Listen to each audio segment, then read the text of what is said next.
In the mid-1800s, Karl Marx looked at factories during the Industrial Revolution and noticed something concerning. Workers weren't really in control of their work anymore. They were basically just extensions of the machines they used. Their pace and role were set by the system around them. Now, in 2026, things look different. We're not on factory floors, we're on laptops, creating and thinking. But with AI starting to handle things like writing, coding, and design, it raises a question.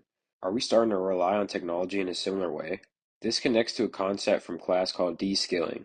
The idea is that when technology takes over more of the work, people can lose the skills they used to develop themselves.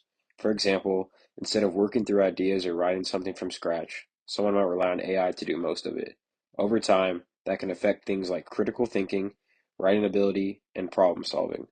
When the machine is doing most of the thinking, we're not really building those skills the same way.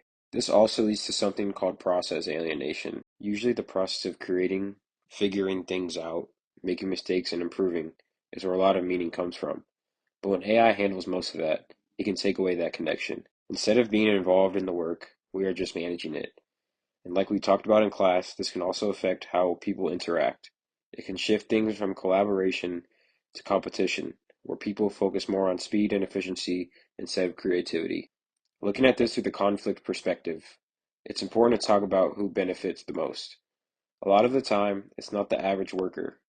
Data we discussed in class shows how wealth is already heavily concentrated, with the top 1% holding more than the vast majority of people. AI can add to that by allowing companies to produce more while relying less on human labor. That can increase profits at the top while workers have fewer opportunities to develop and use their skills. Using the sociological imagination, we can see that this isn't about individual effort or motivation. It's a bigger structural issue tied to how work is changing. If we want to stay actively involved in what we create, it's important to recognize how these shifts are happening and what they mean for the future. Thanks for watching.